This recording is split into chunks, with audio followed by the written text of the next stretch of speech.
Hello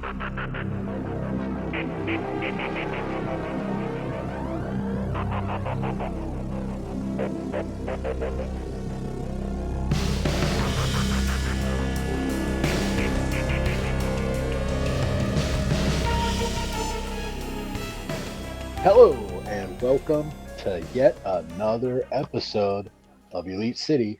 We did it again. We got this on lockdown, Rick. How are things going on up in Canada, sir? As soon as you said that, now like the internet's going to explode or something, and we're going to. True. This is not going to come out for some reason. Something's going to happen. It'll be, and like it's a shame episode because so much happened. We have so much to talk about. so much to talk about. And I know every week we come on and we go, so much happened, but like so much happened this time. We have to. There's a lot. We don't even have time to meander about the weather today. We have to just get right to it. And I will start with a funny story that I got yelled at on Twitter today because someone made the post, what is the worst storyline of all time in professional wrestling? And I said WWE from 2001 to present. I made a lot of people highly upset. One guy gave me like the cheerleader emoji and said, "Yay, AEW, I hate you." And it made me happy. What year was Katie Vick? I don't even know what that is. Oh, the Kane Katie Vick. Oh, you're lucky. You don't know what Katie Vick is. 2002. 2002. 01. I cashed out in 01, I guess. Yeah. No, you're lucky. I'm gonna spare you knowing what it is. Good. Because it was so bad. Now I have to make a note and I have to look this up later. It's honestly the worst on so many levels. It's the worst storyline in history. Is it worse than whenever the Big Boss Man pulled the Big Show's dad's casket off yes, of the? Because at least that was like weird. At least that was weirdly funny. Like there was like an element of comedy to it. Wow. Yeah. No, this was every single thing about it was bad for multiple reasons. I cannot wait now. But yes, just like when we said we couldn't waste time, now we're wasting time talking about a 20-year-old WWE storyline on a current day AEW podcast. It's all right. I was about to bring it and say, and we got to visit the House of the Dragon. Yes. We did. What an angry dragon we've got too. It was a very angry dragon. My prediction didn't come to fruition when I said we were going to get the streaming service, but no, I think they did a little photo shoot with a throne, but there was no throne. There was also no throne, which is disappointing. Yeah, but talking about people making calls, and we'll get to later, you had the call of the century between Jungle Boy and Christian. We'll get there. But we're going to start off with CM Punk in the ring. Opening of Dynamite, House of the Dragon, special night. He challenges Hangman. Hangman doesn't respond. Did they say Hangman wasn't there, or did they not say he's not there? Yes. Well, because he wasn't there. Well, that's also not true. He was backstage, right? But storyline wise, he wasn't there. Right. And if you watch BTE this week, they explain exactly what he was doing and why he didn't answer. I'll watch that. Just watch it. It is you'll never guess. I know it's the greatest moment in history. And we're going to immediately jump into the controversy because I know people are saying that that was not planned. That was off script. That was going into business for himself, and it may have well been. I have no idea. I don't know anything. I'm just a guy. I don't know any of that either. Yeah, we're just guys. we're just guys. But to me, it did seem odd. Like it seemed unnecessary or strange, like for him to randomly confront Hangman.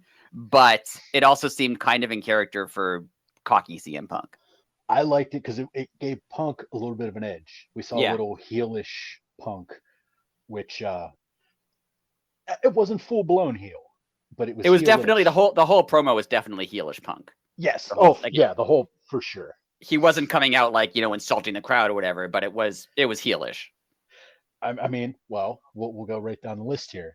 He said that Mox isn't even the third best guy in his group. I thought that was pretty gnarly of That was a good shot. It also alluded to the Shield, which was a good shot. Yes, but it makes me feel bad for Wheeler Yuta because he's the fourth one. Yeah, yeah. But I mean, right after that, I mean, he did jump around a little bit. He says that Eddie Kingston is not even the second best Eddie he's shared a locker room. He said third best Eddie. Third best Eddie. People were I don't know who the other Eddie was. One is obviously Eddie Guerrero. One's obviously Eddie Guerrero. But who's the other one? Eddie Edwards.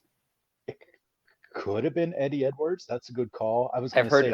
I asked on Twitter. Umaga's real name was Eddie. Could it have been him?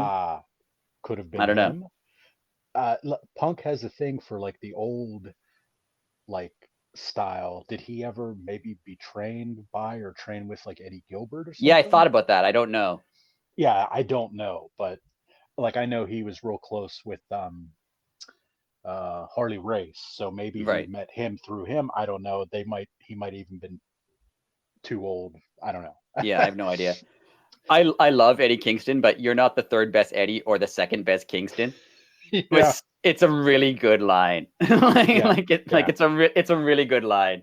Yeah, because I mean, obviously Kofi, and that's like that took me by like I was like, well, who the heck? Excuse me, who the heck's the other Kingston? And I was like, oh wait, Kofi. That was great. Mox answers the call. And I thought it was funny whenever Punk just started doing the Snow Angels and said, he'll be here in a couple minutes. Yeah, see, that was another little heelish thing because yes, he's kind of mocking his entrance. Yeah, I thought it was great. And was it, Moxley said you're writing checks that your body can't cash? I thought that was pretty gnarly line by Mox. And then they're going, we're talking some back and forth banter. Moxley says Punk isn't even the best wrestler in catering. I also really enjoyed when he said he was the heart and soul, and Punk said he's the dollars and the cents. And then Mox shot back with, "We know you're only here because you ran out of money." all good lines. So those good. Were my next three. I'm a little sad that they're having this match so soon, only because I want to see more promos. Well, we're gonna get to this here in a second. I just go off script. I have a layout. I'm just not following it. You're totally fine. Totally fine. They actually do get to each other, which I thought was, I thought it was good idea. Like that's something that you don't see. You usually don't even let the guys touch each other until it's time, but they let him go. And whenever Mox threw the chair in and Punk just set it up and sat down and stared at him, I thought that was professional entertainment right there. You can say what you want, but like we talk about WWE all the time. Punk learned how to work that way in WWE. Right. I'm sorry. I agree. I agree with that. Yeah, he saw that and he saw that moment. And he was like, okay, I'm going to give these fans a moment. You can tell, and it's from the beginning of AEW. Someone like Mox, we knock WWE all the time, but like you could tell he's learned a lot of things. Like he's absolutely not as much now as before. The gap isn't as wide because obviously everyone else has been on TV for a while. But like when AEW first started, there was a significant difference between he's had experience in front of a large audience on TV and the other guys hadn't. Correct. I saw someone even mention once on Twitter, Mox's entrance, he'll stop and pose with the belt so that like fans can take a photo of him in the crowd. But he's not doing it in a way that it seems like he's posing so that the fans can take a photo. Like he just seems like he's like celebrating. But he manages to get. I mean, the audience is going to remember that. And that makes perfect sense because I watch this all the time, and I feel I know my fair share of professional wrestling, but I never even put two and two together. Like that makes so much sense. I didn't notice it either. I saw someone write it on Twitter that you'll see him. He'll stop and he'll look out and he'll pose, pose, not like obvious pose, but just enough that he'll stand still long enough that people can take his picture. That's thinking. That's fantastic. The segment as a whole was a great segment. Excellent. personally, I don't think we're going to get resolution on Wednesday. And that's my question to you. What do you think's going to happen since they announced the match? Don't know. I know technically if we're going chronological order, they didn't announce that it's on Wednesday, but we're just going to, everyone knows it's on Wednesday. So yeah, I don't know. When they announced that they're going to do it on Wednesday, if this was a WWE show, and I'm not knocking WWE, just based on their history, when they announce a match like this to happen in advance, something there's going to be a screw job ending. That's not it's going to be a double count out, or someone's going to interfere and take them both out, or something, and they won't have the match, and then they'll have the real match at the pay-per-view. I don't think AEW does that. They tend to not do that. They haven't really had any matches that just end in screw jobs like that. Right. So I can't see them running it now and then running it again in a couple weeks at All Out. Well, I mean, technically, yeah, not even a couple weeks, like a week and a half. Yeah. So I can't see that. If they were gonna run this match at All Out, they would save it for All Out to get people to buy the pay-per-view. That's true. So again, I think they're gonna do something else. See, that kind of flushes my theory down the drain. I was going to say we're going to get a 60-minute time limit draw, and then Tony Khan's going to come out and say, you are not to touch each other until next Sunday. Unless they want to add something. Yeah, they would do that if they want to add some big stipulation, and they need a reason for adding that big stipulation. Like they want to do it in a cage or something. A cage or strap match. Yeah. 100%. Yeah, I could see that. My other thinking was Punk is clearly on his way to turning heel. He has been for a while, even before he got injured with the stuff with Hangman. You could tell he was on his way to kind of turning heel. I don't think he's going to turn heel. Like he's going to, throw anyone through a barbershop window. I don't think he's going to have a heel turn moment where he attacks a good guy. I think he's just going to slowly get more and more heelish until you hate him. I feel like that's the way it's going. And that makes a lot of sense. But I think they want him to be a heel, but they know he definitely won't get booed in Chicago. And that's what I was just going to say. Like Punk could literally probably light the building on fire. Right. We needed a new arena anyway. Yeah. It was getting old. They'd be happy. They'd be like, nice job. You burned it down. We get a new arena. Yeah. Great. Yeah. Look what he did for the city. What a great guy.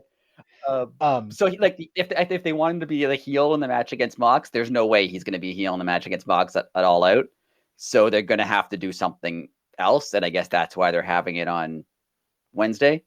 That could have been my thinking. I don't know. Now there is also the big time rumor that this could be opening the door for a Maxwell Jacob Friedman. Yes. But see, again, I don't. If they want Punk to stay, if they want Punk to go heel, they can't bring Max back now. Even if Max could come back and say, "Hey, I cured cancer," and he'd get booed out of the arena. And if they try to make him a face, which I mean, I could see them possibly trying to do that because he's going to be like the anti-authority guy. Right. I don't know. I don't like it. Well, he's just too good of a heel that he should stay a heel. I agree, but the only thing that I could think about is you go back to Max's last promo, which we all think was a work here. It kind of lines up to exactly what Hangman said.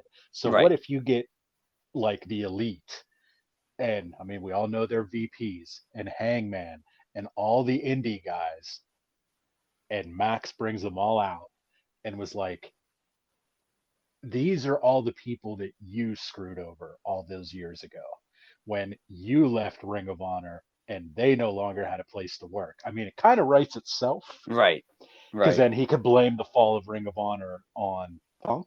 And that's a significantly better idea than like the AEW originals against the ex-WWE guys, which I personally don't want to see because I think that's boring. This now. Right. And he could totally say that, like, basically, you left Ring of Honor, the indies kind of crashed in the United States.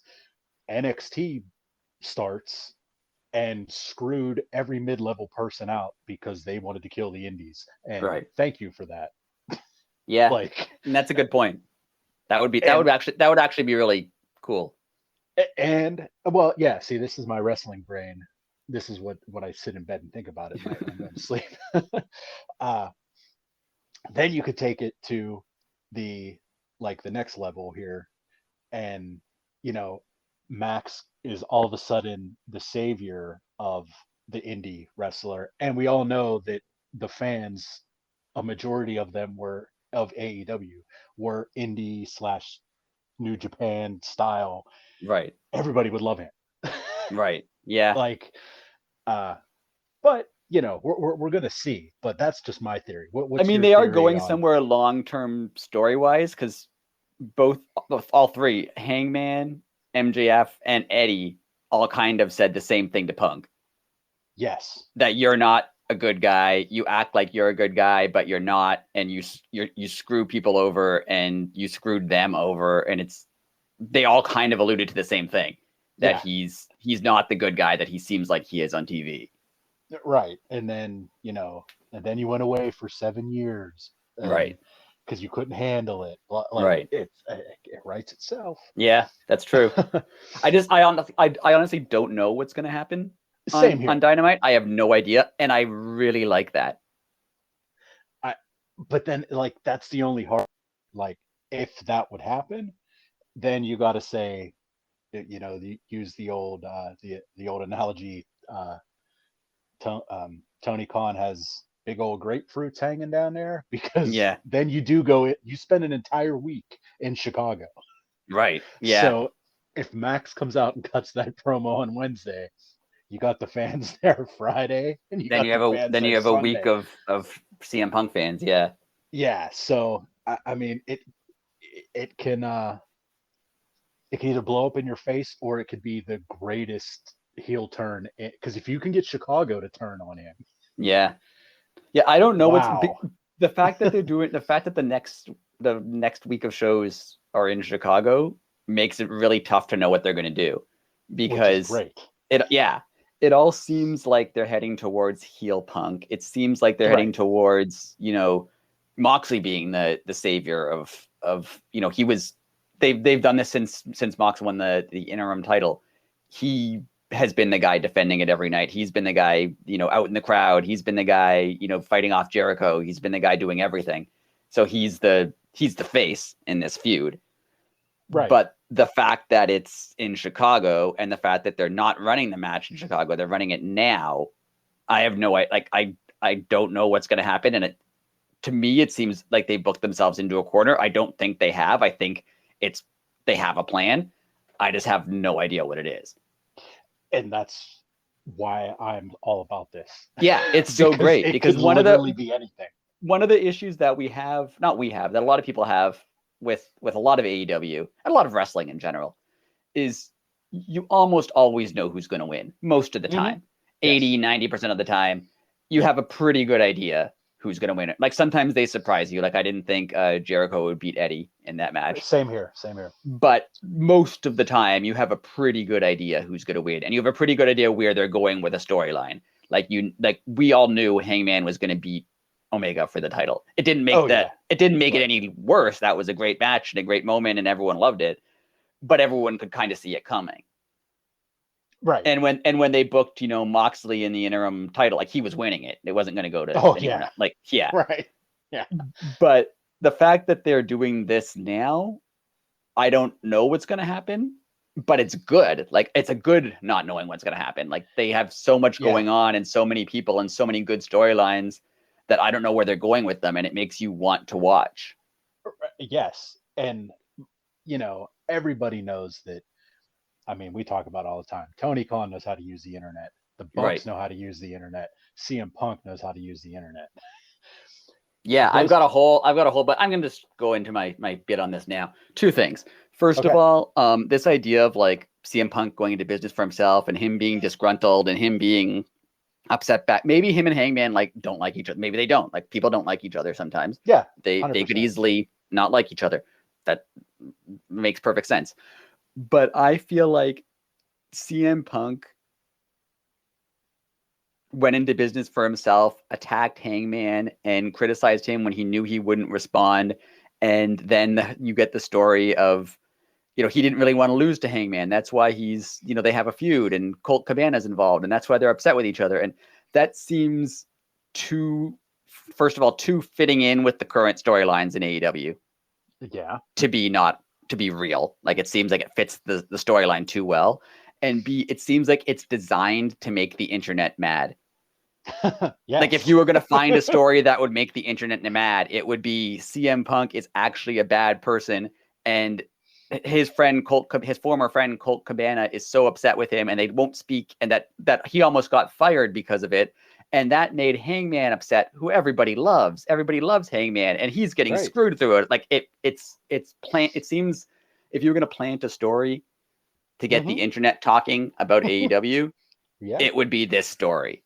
100%. And that it just makes it too perfect. Even when they're just like, they thought he might have walked out. And even like Jonathan Coachman, who I think works for ESPN now, was just like, CM Punk walking out of a company, that's not expected, like, as a joke. Right. But even CM Punk potentially walking out of AEW, that gets people paying attention. Oh, remember, he walked out of WWE. He might do it again. Like, it seems too... Yeah. It's a little on the nose. It's a little on the nose. And it's good. I mean, it's getting people talking. Oh, it's great. Yeah. And then my other point on this, actually twofold. One, like I said, Punk and Hangman, I know I'm just rambling, sorry. Totally fine. Punk and Hangman they may not like each other. That's fine. But they're both professionals. They've never been anything but professional. Like, it doesn't matter if they don't like each other, as long as they're going out and doing a good job on TV. Who cares? Right. And they also know that they can use their dislike for each other to their advantage and make money. Right. They're not dumb. Like, they don't have to hang out on the weekends. Right. And like when you hear about, AEW's in trouble because there's backstage egos, everyone wants to be on top. Of course, everyone wants to be on top. It's a rising company, and there is no like one defined face. There's no John Cena who's head and shoulders the main guy. So of course they all want to be on top. Of course they all have competitive streaks in them. And I mean, if we had the kind of internet we have, I know we had the internet, but if we had the kind of internet we have now in 1996 and 1997, you think the Attitude Era WWE was all super happy? WWF was super happy, and they were all best friends and hanging out afterwards. And no, of course, Brett didn't want to lose to Shawn. Shawn didn't want to lose to Austin. Austin didn't want to lose to Triple H. Like, that was a whole thing. And but they went on TV and they did their jobs. And it was entertaining. I don't care, like, if they're friends. It doesn't matter. Like, I don't care. They don't have to be friends. They could Punk and have his group of guys. And I mean, WWE had the Clique, and then they had Undertaker's group that was so separated from the Clique that they tattooed the name of their group on themselves. Like, clearly there was cliques back then too. But like when Undertaker had a match with Shawn Michaels, they still had a match. They weren't like refusing to do it, right? But like, yes, I mean, so I don't think that their personal dislike, unless it gets to the point like Brett and Shawn personal dislike where they actually won't work with each other, I don't think it's a problem. Well, right. That's going to lead into my rant, which I won't spoil. I've already spoiled most of mine. I have a backup rant just in case that happened. I knew that might happen. So well, that's awesome. I mean, that even goes into like professional sports. Like, you mean to tell me that there's like in the NHL, there's let's see how many guys are on the bench. 21, something like that. Backup goalies. There's like 21 guys that every one of those guys like each other. Come on. Right. I mean, didn't Kobe Bryant and Shaq like hate each other? At first, I think they did, but then they learned to work together, and then they won like a bunch of championships. So like, it doesn't really matter unless it spills out into their show or sport. It doesn't matter. Yeah, unless someone just says, "Well, I'm not going to play if he's on the team." Well, then right. Well, then and there's no indication of that happening. Like, Punk and Hangman had a match a couple months ago, and it was a good match. Like, it doesn't matter if they they were both mad about it afterwards, but like, the match was good. And like I said, they're smart enough to know. Yeah. We don't have to hang out on the weekends. We can shake hands before the match and say, "Hey, thanks for doing the work," after the match, and not say anything else. Right. So we have to talk again. But and of course they're going to be competitive. I mean, they both want to be the guy. So of course, and so does Mox, and I'm sure so does Bryan Danielson, and like I'm sure they all want to be the top guy. So of course they're going to be competitive. And you know, when you're competing with someone, you always have a little bit of like not hatred, but you have a little bit of like dislike. Like, oh, I wish that they weren't here so that I could be that guy. Like, or I wish I was as good as them. Like, or even like, oh yeah, my thing was way better than his. Of course it was. Right. Like it's competitiveness, and I don't think it's necessarily a problem. No, and we're good. Speaking of competitiveness, we found out what Will Hobbs' job was in Team Taz. Very good segue, by the way. Nice job. Thank you. And we're finally out of the first segment of Dynamite. Hey, 27 minutes, man. Wait. Hobbs had an in-ring with Shivani, and he didn't say who hired him. But he did say he was hired to make sure Ricky stayed FTW champion. Now, to me, that sounds like Taz hired him, which means, are we going to get heel Taz, or maybe Taz is the manager of Will Hobbs? And when did Hobbs join? Wasn't Brian Cage in Team Taz when Hobbs joined? Yeah, but then remember they all turned on him. Yeah, but like he was there before Starks was FTW champion. Correct. And then Ricky and Hobbs hit him. And right. Okay, so that's probably when they had the arrangements. Yeah. Or pretending Brian Cage doesn't exist, which is or just pretending Brian Cage. Yeah. Whenever also an option. Whenever Taz gave the belt to Ricky Starks, I'm just like, wait a minute, I had the belt for like 6 months. They just Photoshop him out of that. Just put Ricky Starks' head on him. Remember when he was champion this whole time? Just like a plainly bad Photoshop. Yeah. Still has the edges around it, like a big square. Just pop it on there. And then there's another Ricky Starks in the background. Yeah. That they forgot to take out. And Brian Cage is like, wait, he gets 2? It's like, I can't even get 1? Can't even be acknowledged once? Speaking of 2 out of 3 falls match was next. Boom. Another good segue. Very good. Professional. Been practicing. Well, unlike my professionalism on Twitter with RJ City, which we will get to. Oh, man, I wish I had an excuse for that. It was terrible. In the best way possible. Daniel Garcia versus Bryan Danielson. 2 out of 3 falls. Personally, I thought this match was almost going to be a squash. I thought Danielson was going to get 2 in a row. I thought I was going to shut him out. Right. Just because, going back to what you were saying before, you always know who's going to win. Right. You always know a 2 out of 3 falls match is going to 3 falls. Right. Like, it's just like a 60-minute match. Like, an Iron Man match is never going to be over in 25 minutes. Right. Exactly. But anyways. Yeah, one guy gets like 10 falls in the first 5 minutes, and then just like, yeah. Yeah, and then just like sit down for a while. Jericho on commentary. And I absolutely enjoyed the entire week of Chris Jericho talking smack on Ricky the Dragon Steamboat over and over and over again.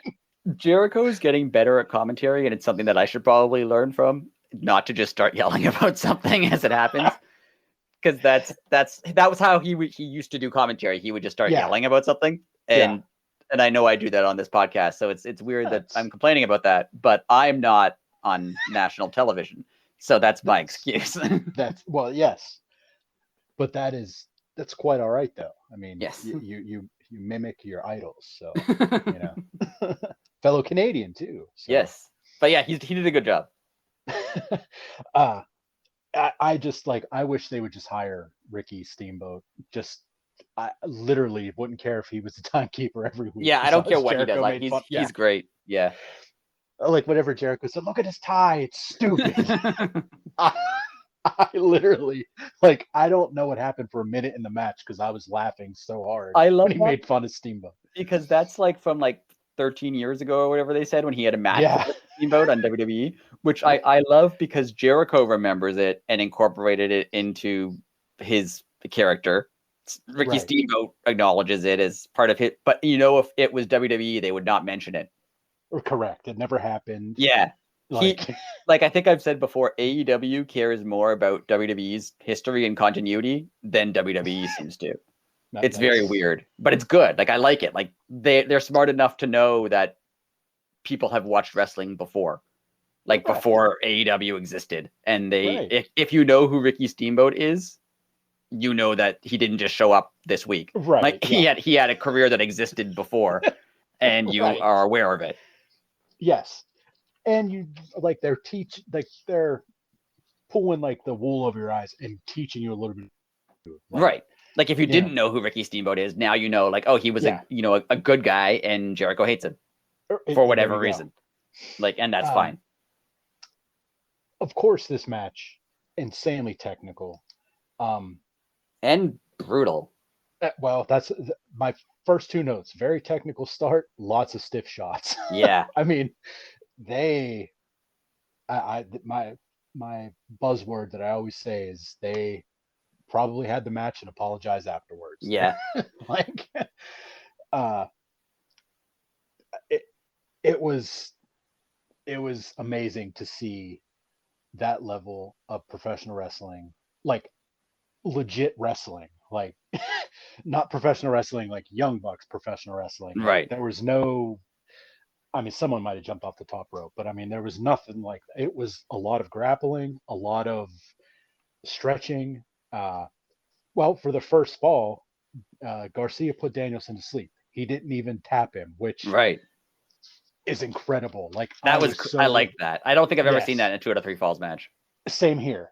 And it was it put Garcia in a place like that. Oh, okay, he's put Danielson to sleep twice. Danielson never tapped either time, but he put him to sleep twice. Like, that's, it's putting somebody over. Yeah, and they put him over big. I was thinking, I think I mentioned to you, I mean, on this episode of Dynamite, I forgot the name of the show. On this episode of Dynamite, the first 5 people we saw were CM Punk, Jon Moxley, Chris Jericho, Bryan Danielson, and Daniel Garcia. Like, we saw their 4 absolute biggest stars with like lengthy tenured wrestling careers, and then Daniel Garcia was right up there. Like, it was, I think they did that on purpose. I feel like that was done purposefully. Oh, Garcia, I mean, he's on a different level right now. Yeah. Well, after this match. Yeah. Or not Monday, Wednesday. After this match, he was on a whole new level. I forgot the name of the show. You forgot the day of the show. Yeah. You're doing well. Yeah. I forgot the name of the podcast when I was trying to talk to RJ City. We'll get there. Danielson reverses a submission, which that submission was awesome.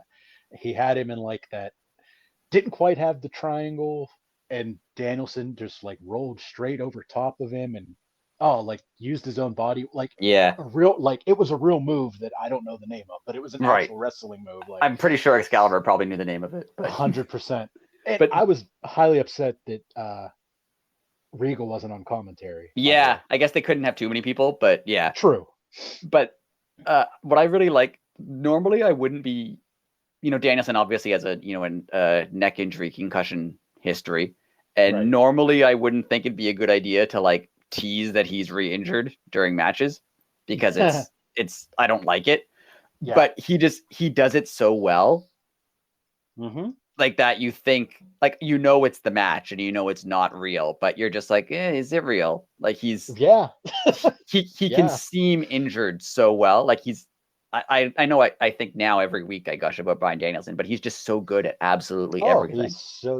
He's like so good being the aggressor, being the technical guy, being the underdog, the victim, the guy who's beaten up and like struggling. He's good at all of it. Yeah. There's not even an argument remotely in any of that. Yeah, that's all true.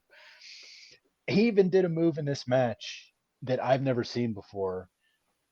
It was they called it a spider German suplex, when he suplexed Garcia from the sitting position from the top rope. Then, like, caught himself in the tree of woe. Like, that was incredible. I've never saw that before. It was amazing. Yeah. You can tell that obviously we don't know Bryan Danielson, but based on the kind of guy we think he is, you can tell he's just like, this is what he wants to do. Like he almost had to retire. He did have to retire and thought he'd never wrestle again. And now he's on, extra time. He never expected this would happen. And he's just like using this opportunity to be like, just do whatever wrestling stuff he wanted to do. Like he doesn't have to be in a match with Daniel Garcia. He could have walked in and said, I want to be AEW champion. And they would have put him in that match. Like they would have given him the belt because he's Bryan Danielson. Correct. He doesn't have to do that, but you can tell he enjoys like weird technical matches with a guy no one really knows. Like you can tell he likes this kind of stuff. Now, my question to you, we're going to use a sports analogy here, and I'm being dead serious. Is Bryan Danielson the Sidney Crosby of pro wrestling? Almost. The only difference I would say is that Sidney Crosby, you can tell, still really, really wants to win stuff. Oh, okay. And I don't know if Bryan Danielson cares if he wins stuff anymore. He just wants to be good at wrestling. Yeah. But their commitment to what they do is exact. Like how I've made jokes before about how Sidney Crosby is a robot and he goes home, watches a predetermined amount of game footage and then like powers down until the next time he has to play hockey. Yeah. I feel like that's Bryan Danielson. Like he will go home and like, okay, now it's wrestling time. Okay, no longer wrestling time, and then sleep, and then wake up and like watch bizarre wrestling matches from that no one's ever seen before, and then go back to wrestle. Something. Yeah. And then show up for TV like 5 hours early and practice wrestling, even though there's no need for him to practice wrestling. In that sense, they're very similar. That's what I thought you were going to say, but that's a great answer. Again, going back to Jericho, when Jericho accused Steamboat of cheating on the time, I don't even know what that meant. But I was like, there was no time limit in the match. It was great. He was like, Steamboat, he's cheating. Look at the time.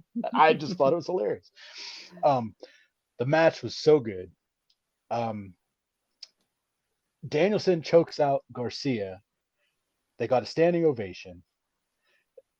And which I'm going to give Chris Jericho all the credit in the world. 9 times out of 10, when the person takes the headset off to like come into the ring, you see it coming from a mile away because you hear them take the headset off. Right. Either someone in production or he knew himself to mute his mic. Right. Because next thing I know, Jericho's in the ring and Garcia's pulling him off. I thought that was awesome. Yeah. Like nobody saw that coming. And what followed was, I think, truthfully, the best crowd moment I think I've ever seen. Like crowds chanting stuff usually gets on my nerves. Right. But this was one of the best crowd moments I've ever seen.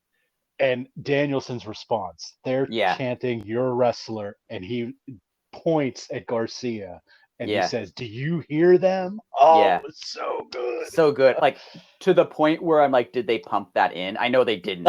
But they would have on the other show. Or did they plant it? Or did they have, 20 guys in the audience start to chant? True. Like it fits so well that it was great. It was absolutely great. So good. So good. Such a good moment. Other things happened. There was a backstage segment, a couple minutes here down the card that we'll get to, but I mean, I didn't see what that match was rated, but that I'm sure it got a 5-star. It had to. Yeah, I didn't see, but I don't see how it couldn't. Exactly, because if we think it did, we know Meltzer thought it did. Right.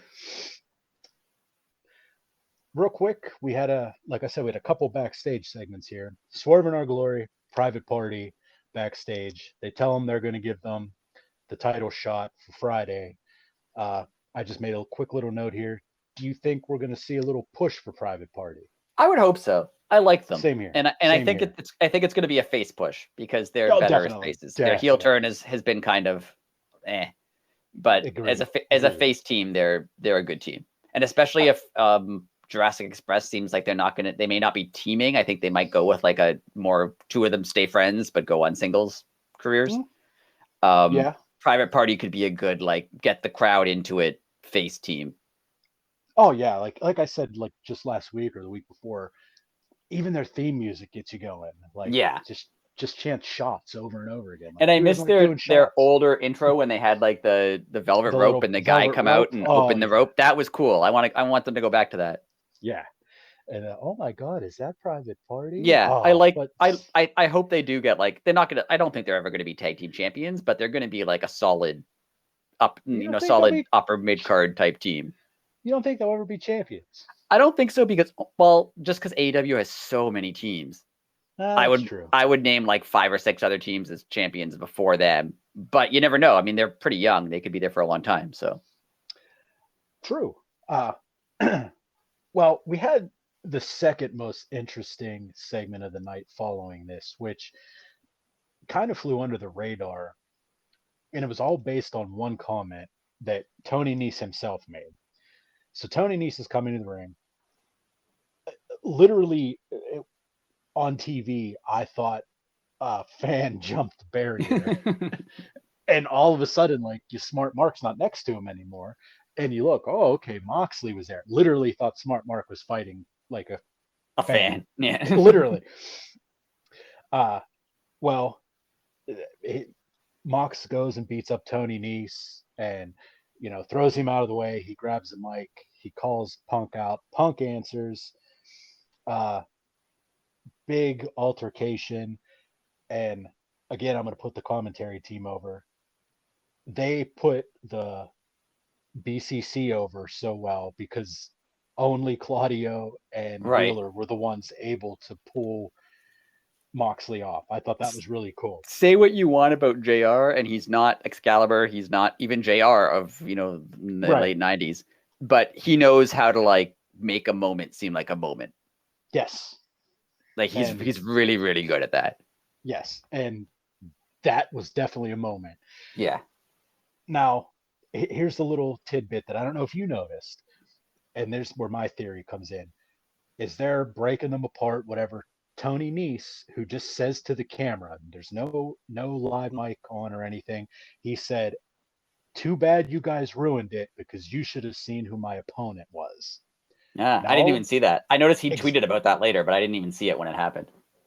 Yeah. So after that, we learned on Rampage that there's going to be a Casino Battle Royal. Right. Obviously, his opponent's going to be the Joker, right? Yeah, that would make sense. Like, he teased it, like, that was ruined because you... I initially, when Tony Nese said that and Smart Mark mentioned it later on Twitter, I first took it as like, oh, they're just pretending. They're just saying, oh, the match would have been great. You just didn't get to see it because like there was just, and there was like, ruined. Yeah, they could say anything because there was no match, right? So they could always do that. But you're right, it does seem kind of like a little Easter egg that they drop in. That if you're paying attention, you'll go, oh, there's a guy that we didn't expect. Yeah, it's possible. And and now we have this. They also. I'm pretty sure I read on Twitter. I don't know if it was Tony or a Joker. Yeah. So I'm gonna get somebody, and I was trying to think like, unless it's like Adam Cole or something coming back. It would be like Adam. That would make sense too, but. I don't see Tony Nese wrestling Adam Cole though. But Tony Nese, Johnny Gargano makes sense. They were both in NXT together. I don't know. Yeah, the only reason I think I've mentioned to you, the only reason I'm doubtful of Gargano is because he said something like, "Oh, it's a good thing I waited before I made my decision," and that makes me think, "Oh, he meant it's a good thing I waited for Vince to leave, and now I can decide to go back there."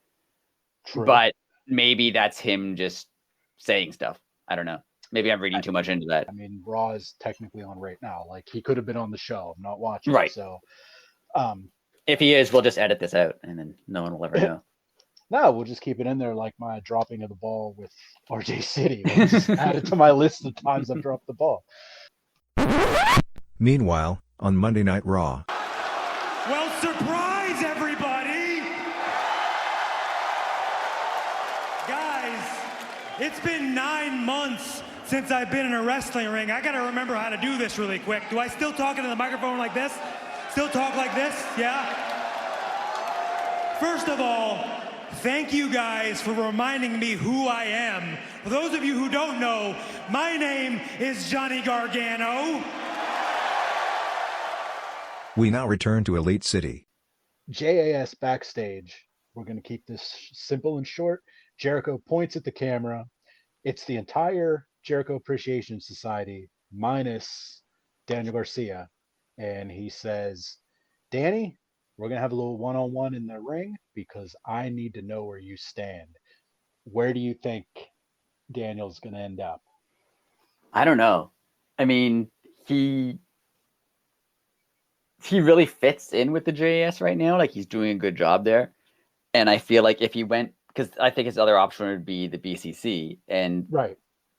I feel like if he went there, he's not, the BCC is harder because there's 3 guys who are obvious, top tier main event guys there. Danielson, Moxley, and Claudio.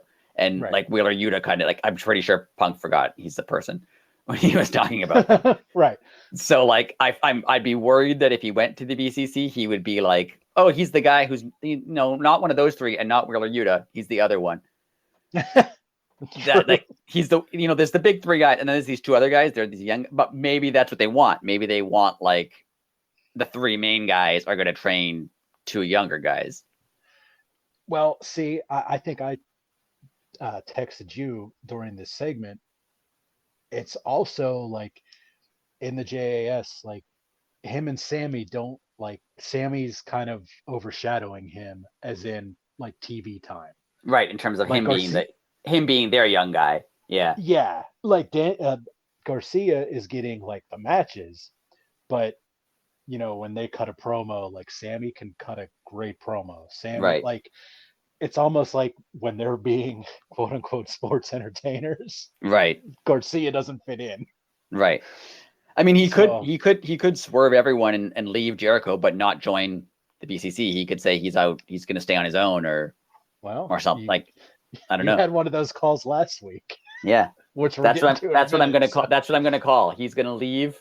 He's going to leave Jericho, and then Danielson's going to be happy, being like, "Oh, you're joining us." He's like, "I didn't say that." And that's where it's going to go. And then that would lead to an awesome Danielson versus Jericho, because they could both blame each other. Yeah. And it could be a total like WWE storyline. Like, they could have it's your fault he's not in my group. They could have, put Daniel Garcia on a pole and have a ladder match, and the winner gets custody of Daniel Garcia. Like that Rey Mysterio Eddie Guerrero storyline. Yes. Where the winner gets custody of the kid. Oh, I forgot about that. Yeah. It was also up there with terrible storylines. Wow. I'm glad I only would like read about that. The payout, the only reason that's not one of the worst is because like it did end in a Rey Mysterio Eddie Guerrero match, which was good.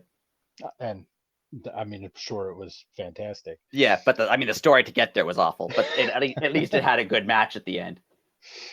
Another squash match. We've been on a squash match kick here. Yeah. Tony Khan likes to throw these things in, but I see why he does it, because I mean he got the Varsity Blondes on television, right? And I think that's the end game, right? But it was Gun Club versus Varsity Blondes, squash match for the Guns. Billy grabs the mic, says he's proud. Stokely comes down. They turn on Billy. The Acclaim save Billy. I love the storyline. Yeah. I just don't know where they're going to go with it now that we're at this point. Right, because now they're going to have to do another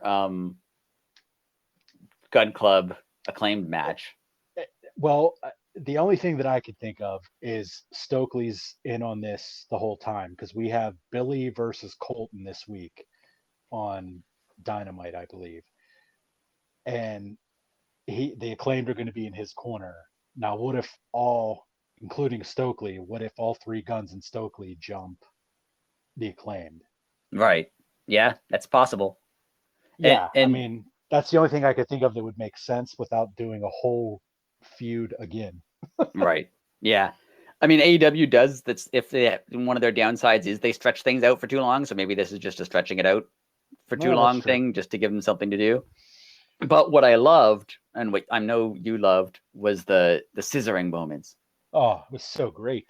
And I remembered the tweet. We always talk about how we don't give credit to the person who tweeted it. JT_Jag. AEW AEW is a wrestling company where a 50-plus-year-old dude and a gay guy doing finger scissors with each other is a legit emotional pathos, and it rules. Yeah, that's...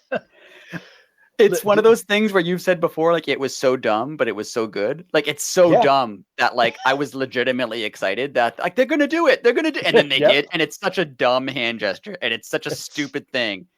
But like, you wanted to see it. And then and then you got it. Yeah. I mean, it was fantastic. It was wonderful. It was a good payoff because, I mean, for a long time, they built up the, scissor me daddy ass. And then there was a payoff to it. The payoff was they're going to break up and then they're going to go back and it's going to be a big moment. Well, did you see Bowen's... How dumb is wrestling? It's so great. So dumb and so great. Did you see Bowen's tweet from today? No. They're not allowed to... They wanted to make a shirt that said "Scissor me daddy ass," and that nobody will make it. Like, people are like, we're not touching that. Like, pro wrestling tees wouldn't touch it. AEW That's funny. wouldn't touch it. That's like, funny. There was literally a fan that was like, how much? I'll donate. Like, people were like we'll print them ourselves. That's great. Yeah. But we had another match announced for All Out, which I think has potential to actually be a banger. Jay Lethal, Sanjay Dutt, Satnam Singh challenge Wardlow and FTR. This is going to be Satnam's moment to shine, and I think he's going to deliver. That's all. Yeah, because I think Sanjay's not going to do anything. He's going to do what he did last time they had a trios match. He's not really going to be involved. So it would be handicap-ish, except that one of them is Satnam Singh, who counts as like 3 people. And Wardlow's obviously going to powerbomb him. Obviously. As soon as he said, you can't powerbomb him, like, oh, that's going to happen. All right. There's some things you know about wrestling, and when a big guy says, you can't do this, it's going to happen. It's 1,000% going to happen. Yes. So I think I'm like, I bet you this ends up, and I hate to say it, like, I'm not talking shit here. I bet this ends up on the pre-show. I don't see how this could be a main, but it does have Wardlow and FTR in it, though. I think that would make sense on the pre-show because they will get the crowd into it. Wardlow and FTR will get the crowd into it, and when he inevitably does powerbomb him, it'll be a huge reaction. And if that's how you end, like, make that the main event of the pre-show, right? Big huge powerbomb, and then boom, it's later you're going live crowd. Yeah, and then you just get the internet outrage that Wardlow's on the pre-show, and it'd be great. And FTR, yeah. Death Triangle cut a promo on Aussie Open and Will Ospreay, and we should praise it's amazing in the world that we're getting this match because it's gonna be insane. It's gonna be insane. That's all I can say.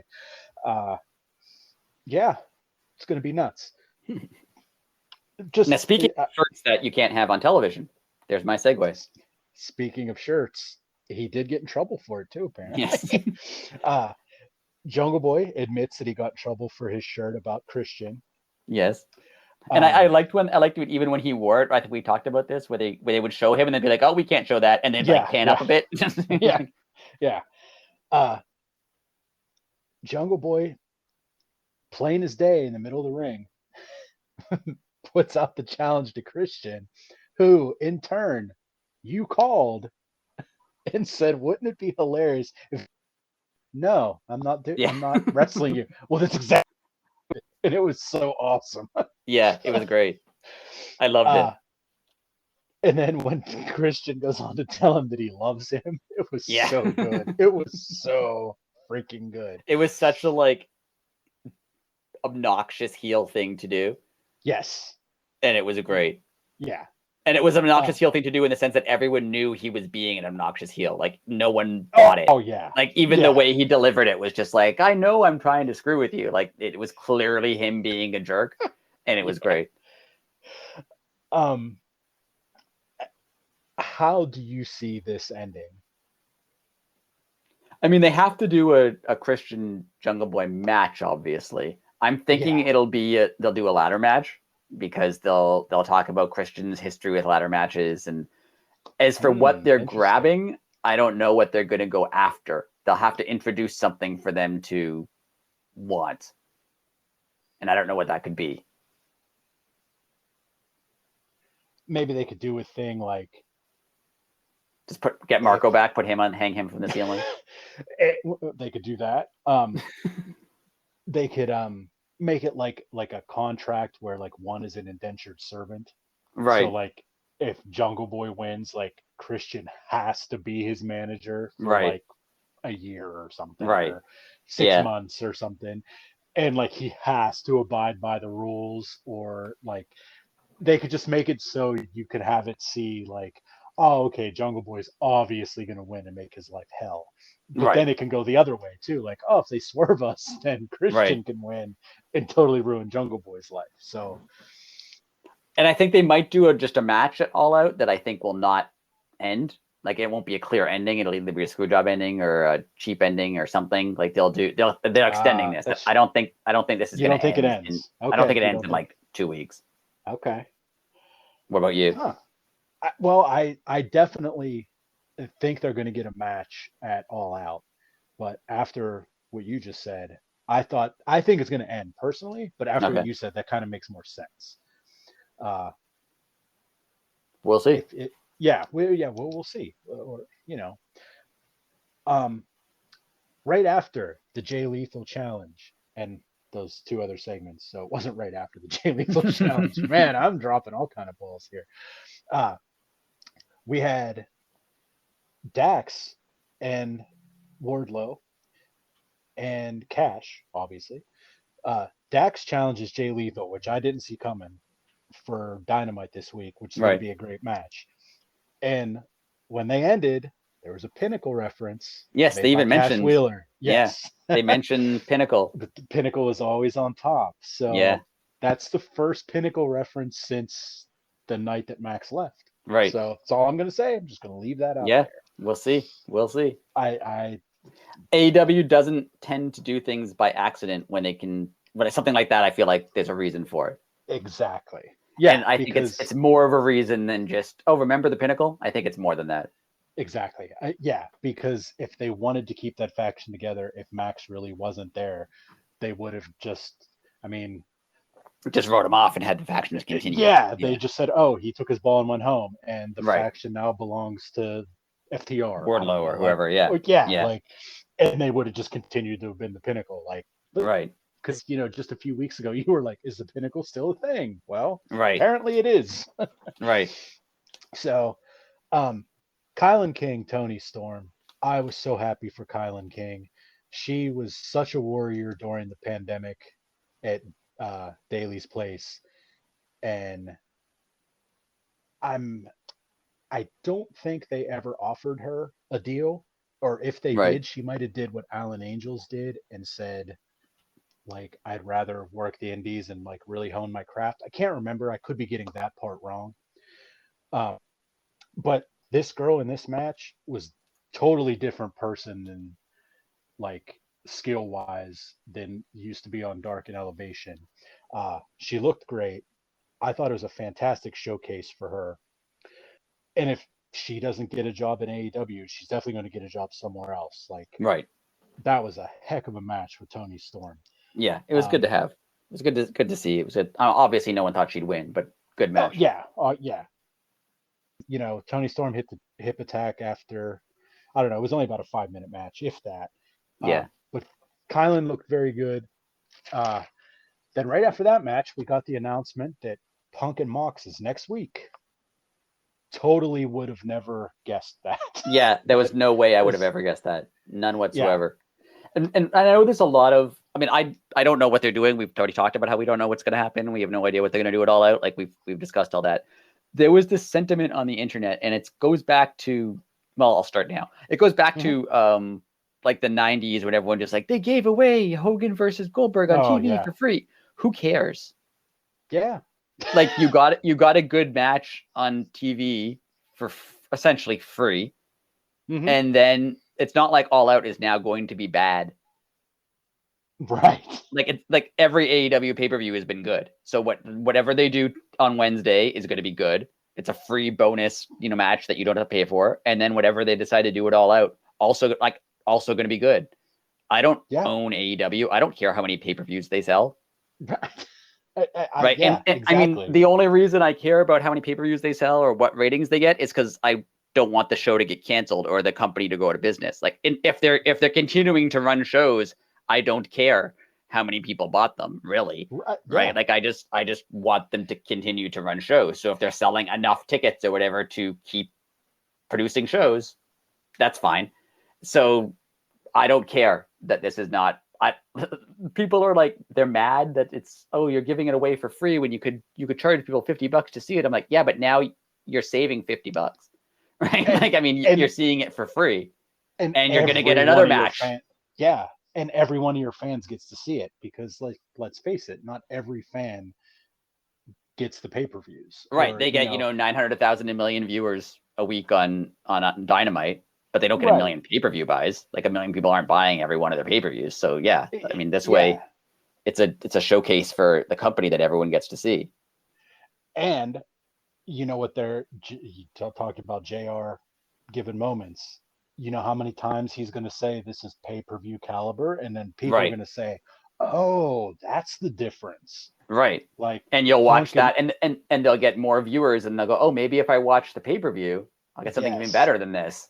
Yeah, because like, of course they're going to put it over. Like, they're going to tell you that you're getting it for free, that it's on tonight, and you're going to get finality. You might not get finality, but they're going to tell you are before it starts. Everybody talks about as a negative. They talk about the Hogan Goldberg being like, people would have paid to see that match, and you could have had it at Starrcade or whatever. But no one talks about negatively about Rock versus Mankind when Mankind won his first WWF title. Like, that was free, and it was taped. It wasn't even a live. It wasn't even a live episode, and it was a great moment. All the way.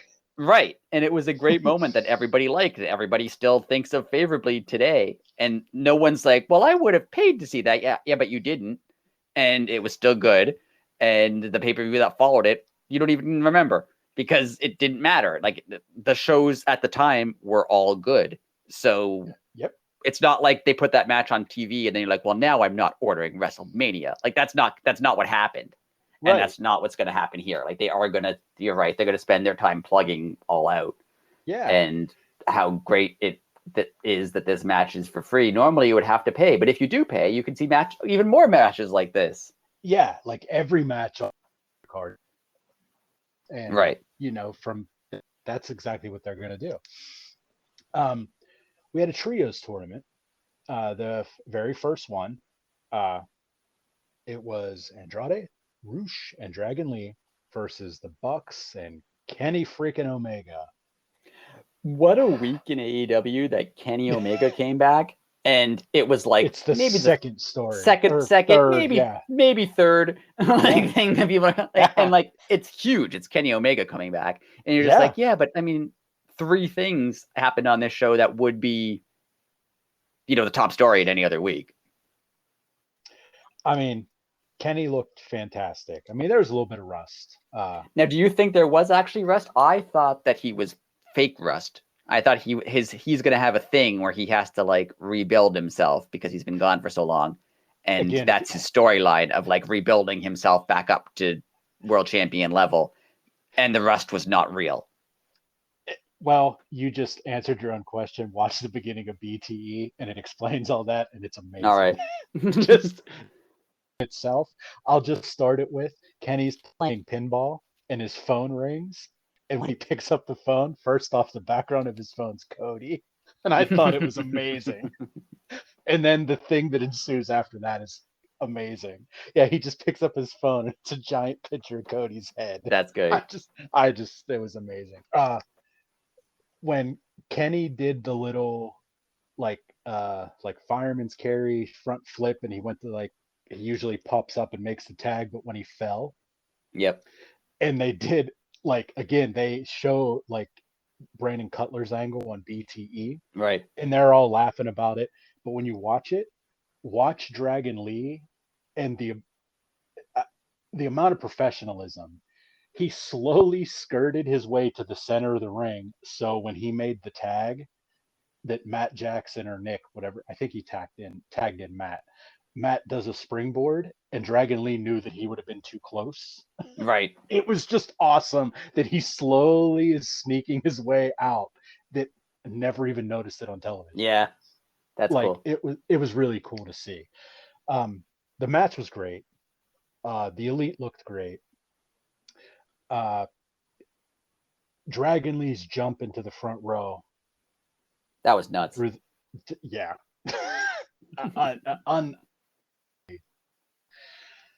Obviously, the Elite advance. We missed the real ending in America, so we're gonna have to.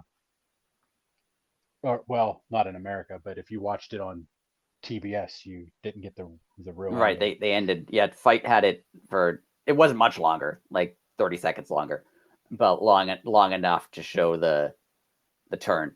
Yeah. See, we didn't see any of the turn, but Rush and Andrade turned on Dragon Lee, correct? Or yes. And that was another one where they were like, "Oh, it was it wasn't planned. They went into business for themselves." Like, no, the match ran a little bit long, and they ran into TV time. Like, that's all that happened there. Yeah, like the match ran 30 seconds too long, and they didn't have time to do the turn. That's it. There was no like nefarious. I remember right after it happened, people were like, "Oh, it's because Andrade is upset at AEW, so he's going to go into." Yeah. No, that's not it. That's not what happened at all. The turn made perfect sense because at the beginning of the match, Dragon Lee went and shook Kenny Omega's hand, and the other two didn't. Yeah, it was obvious in retrospect that they're upset with him for being too friendly with the opposition, which they then explained on Twitter is exactly why they turned on him. Right, and that much showed us that's the end of the Andrade Joe. Yeah, I never know the AFO, I guess. Right. Andrade family. And the faction that I'm choosing to call LFI because I don't know how to pronounce it. I've been practicing. It's what's the L stand? It's something ingubernable. I forget what. Oh, they're very good. I think the L is just Los. Los Los Faction and Ingubernable. Yeah. There you go. Yeah. Listen, facts. I'm Canadian. If I can't speak Spanish, that's not my fault. That's true. If it was French, I'm from Canada. If it was French, you would know. That's right. If it was one of the Rougeaus, and I called him the Ragu. That's right. That's right. That's right. We need a French Canadian faction for me to pronounce. Yes, or just like Canadian in general. Like yes. In fact, faction ingubernable. So, which I imagine would mean the governing faction. I believe so. I don't. That was no. In is ungovernable. I've looked it up. Oh, okay. So it's okay. So that they can't be governed. Can't be governed.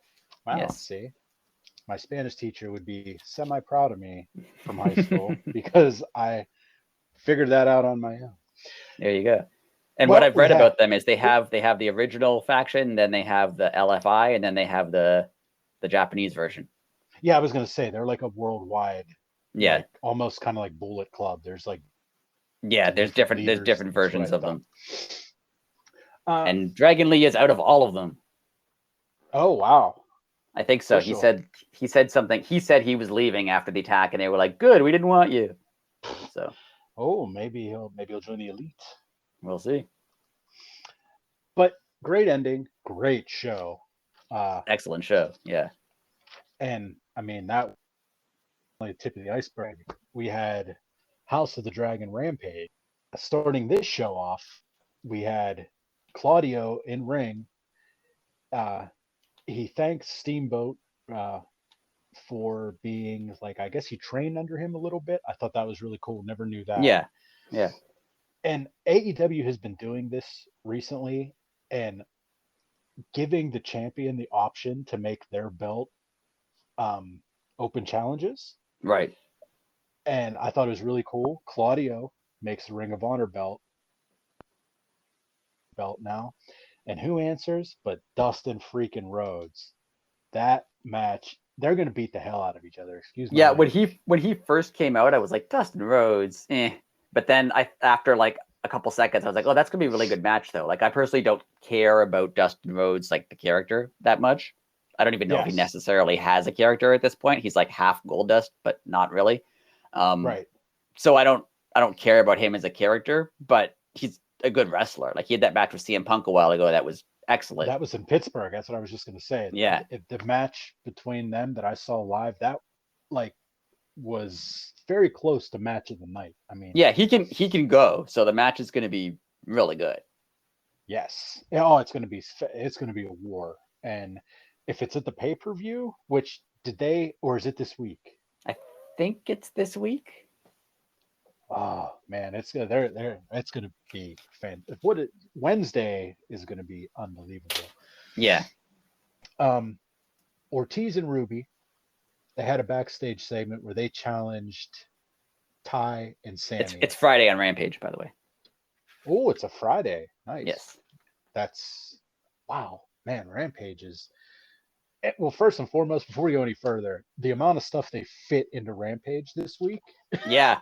Whenever they announce it on Dynamite, they announce happening on Rampage. I'm like, that's like 10 things. You only have an hour, right? Like, each thing would be 6 minutes, like right. And Ruby challenged Sammy and Ty. I think that is going to be a very good feud. Yeah. Ortiz and Ruby just had a match tonight on Elevation, and boy, do they work well together. I was so surprised. Yeah, that's good. And they both do need, we've talked about before, like people need something to do. Like they both need something to do. Ruby needs a match, and then Ortiz, obviously Santana's not around, so he needs a thing to do. So well, we had our world championship. We had the World Tag Team Championship match, between Private Party and Swerve in Our Glory. I thought this was basically just for Private Party. Yeah. Dead serious. I mean, the crowd liked them. They played to the crowd. Other than Keith Lee throwing both of them around. Yeah. It was a good match, but Private Party, again, the announce team put them over, kept saying there was no quit. It basically was like a reintroduction to Private Party. Yes. Like they haven't been around in a while, and maybe you haven't seen them, but this is who they are. Yeah, like almost like Swerve in Our Glory, like made an open challenge, and then Private Party showed up, and people were like, "Who's that?" Yeah, like we'd seen them before, but they weren't the Private Party that we knew for a while. Exactly. Like they were under Matt Hardy and Andrade. They weren't the same team, so it was kind of like bringing them back. Yeah. So, I mean, I think this is the beginning of their push. And like I said, I think they're going to be faces, and they're going to be way away from any group. Like they just need to be on their own for a minute. Yeah. And we'll go from there. But that's personally what I think is going to happen. Makes sense. Lexi Nair had a backstage with the Factory, and Will Hobbs shows up, and I'm not trying to be funny, but did Will Hobbs literally challenge the whole group? I think he did. Yeah. Okay, that's what I was like. I'm pretty sure he did. What I was focused on was, were they playing cards or dominoes or both? Because they had cards on the table. They also, some of them were holding domino. Like, were they playing two different games? Like, I think they were playing two different games. And it's just so great. Like, it's old. Like, it's if you're a youngin', like I know a lot of our, like I said, Rick and I, we don't even fit into our own demographic, but some of these backstage segments that AEW does are legit straight out of, like, I mean, that could have been APA, like straight out of the Attitude Era. I mean, and like, the Factory they're losers, like obviously they are, but like they do a good job being like the annoying loser faction who, like, when they ask, Ricky Starks or Will Hobbs to join, they're not joining. Like there's no way that they're going to join them. And it's played in such a way that like even the Factory kind of knows they're not good enough to get them to join. Like, but like they're going to try. Yeah, and everybody was surprised when Cole Carter joined, because nobody joins. Like, nobody willingly joins the Factory. Like, right. Yeah. I mean, Cody even left the Factory. Right. I mean, that's how bad it was. I mean, think about that. Yeah. Well, we had, as long as it's going to take me to announce this match, that's how long the match was. We had the FTW Championship match. Match was literally matches. Hook retains. And then again, did 2.0 is a collective challenge? Yeah, I think they didn't say who was challenging Hook. They just said they challenge Hook. Yeah, it was like literally like they gave Hook the belt, he raised, popped, and they went to 2.0 backstage and they both challenged Hook. Yeah. So I didn't expect that match to be super short. I mean, obviously Hook was winning, but I thought it would be, a couple minutes. Yeah. But it's not like I was upset that like, oh, the Jersey Shore guy should have got more TV time. It was fine. Yeah. Now, my question to you is if it's both 2.0s, if it's Matt Menard and Parker versus Hook, do they start to get the upper hand on him and Danhausen make for Hook so he can retain? That would be great. It would. I hope they keep the Hookhausen thing around a little. I know he's kind of gone back to the Best Friends where he started in AEW, but I would like him to still be around Hook just because they're funny. I just actually hope he's in every faction. I think I mentioned this before. I would like Danhausen to just show up in random backstage segments when teams or factions are talking about their plans, and Danhausen just be up I agree, and people are like, who are what? Why are you here? Yeah, you're not in here. You're not in this group. This is our locker room. What are you doing? I want that to happen. I just want him to show up sometimes. Yes. The JS is talking and Danhausen's and also Danhausen, and people are like, what? Why are you here? Oh man, I can't wait till Danhausen interrupts Kenny Omega and he's like, what happened when I was gone? Yeah. Where's Cody and who's this guy? I've only been gone for a little bit, guys. Not even a year. Yeah. Another squash match, Buddy Matthews and Serpentico. But I mean, this one had a reason because it brought Miro back. And I think Miro's super kicked Buddy Matthews back to NXT. And yeah, that was quite the kick. Unreal. But he came with Malachi's mask. Yes, he did. How did he get Malachi's mask? Exactly. Yes, that was, and I think he tried to break it, but when he threw it down, it didn't break. Did you notice that? Yeah. I think it was supposed to shatter. Yeah, I feel like it was. He threw that hard. And it just kind of bounced and rolled away. Yeah. But I want Miro. His thing with Malachi is going to be good. I want Miro to be AEW. I want him to be AEW champion. I think he should be next in line or third in line. If MJF's back, do him. But then Miro. See, I'd put it on Miro before MJF. Well, unless you're using MJF versus Punk, because I was going to say MJF has to have the belt for a year. Yeah, that's true. When he has it, he'd have to have the obnoxious heel run of getting himself counted out and Well, if MJF wins it as a face, he'll win the belt as a face, and by the end of the year be a heel. Right. Seriously, because everybody will hate it. He can't be a face for long. Yeah. And so what they do. Speaking of, we're about ready to they'll start to announce the Dynamite Diamond ring thing. Oh yeah, when do they do that? It's usually in September, October. All right. So, wow, they at least got to get, unless if MJF really did leave, maybe you'll have to mail it back. Now, I don't think they'll do this, but would they have? Not MJF doesn't. Everyone thinks he's coming back. Maybe he doesn't come back. Maybe he comes back for that. That would make sense because maybe they do the Dynamite Diamond ring. He's not. They don't mention him. He's not involved. They don't mention that he ever had it, and they just start the match, and then he shows up being like, "Wait! You can't do this without me."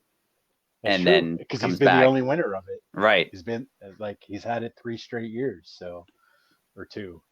Is this going into year 3? I think it's 3 now. So we're gonna hit year 4.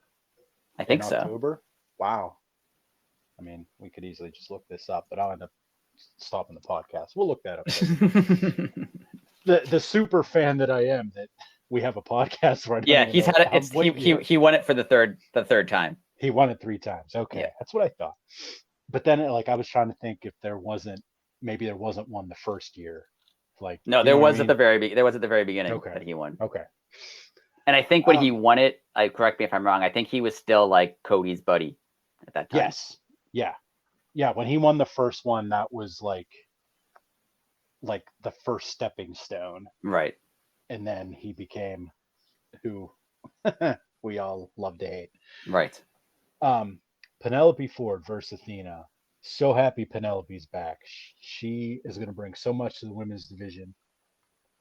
She has improved. She has improved in the last, I don't know, prior to her being gone for a while. Like, she's got a lot better very quickly. Yes, she has. And I don't know if she's been working with Danielson and Jade and Regal, but she's doing something with somebody. Yeah, she's getting really good. Yeah.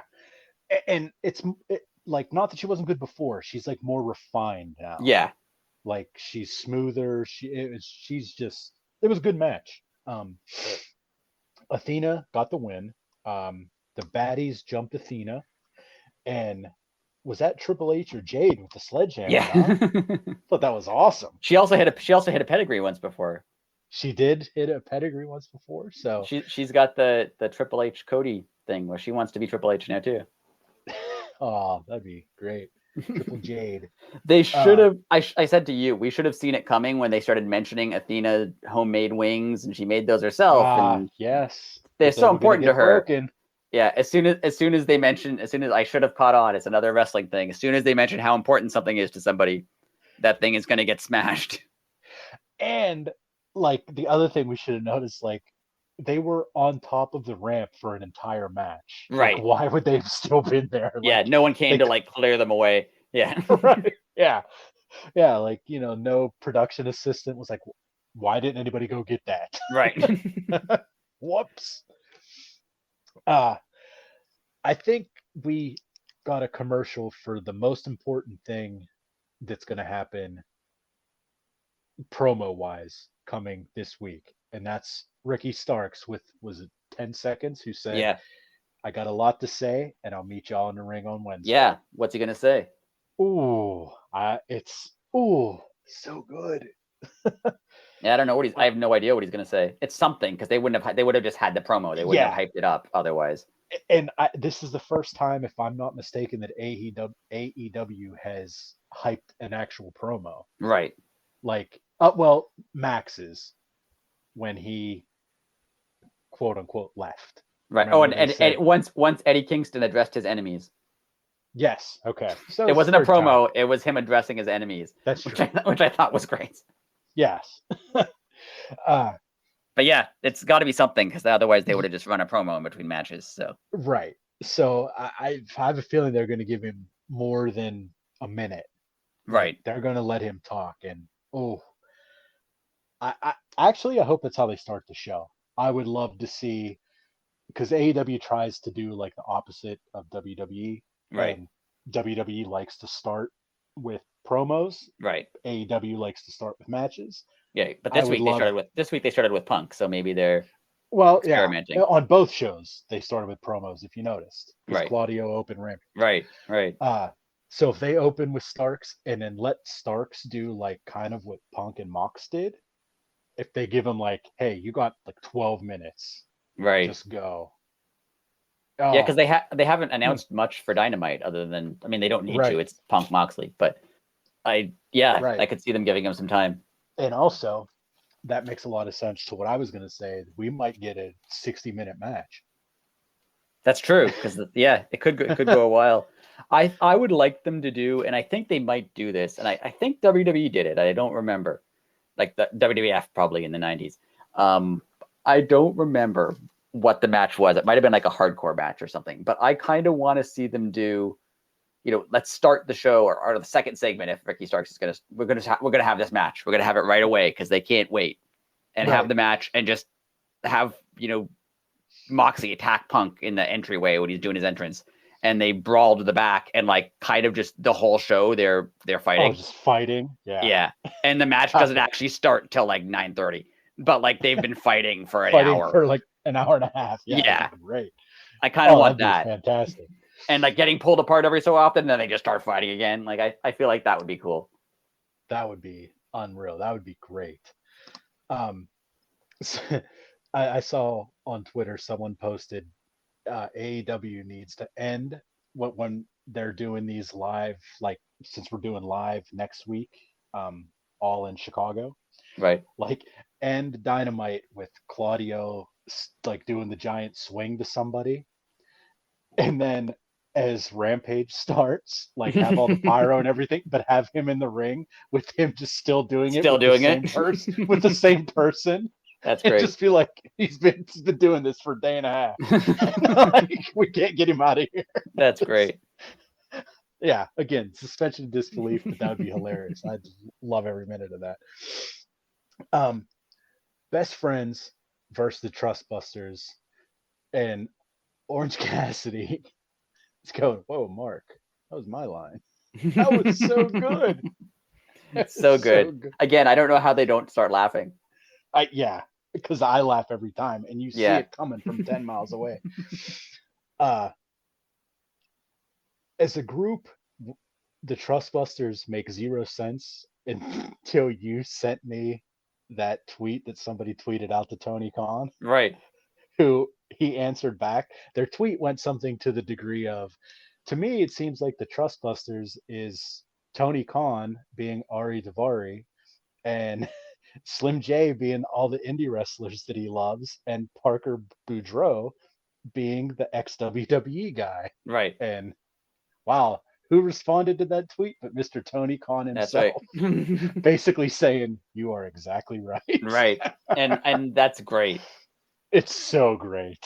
It's so self-aware and so great. And I really hope they like obnoxiously push the Trustbusters, like they're in main events way more than they should be for a while, just to like, because it makes the people who hate Tony Khan just really mad. Yep. And he should structure the show around making people mad, obviously, but he likes it. Like he personally finds this funny, and like the whole show should be things that personally make the owner funny. Think the owner thinks it's funny, because then you get Vince McMahon thinking ridiculous stuff. But like if his one thing is he's gonna have the Trustbusters be him, that's funny. That's because it's self-aware. I mean, it's just overly obnoxious, right? And it's so good.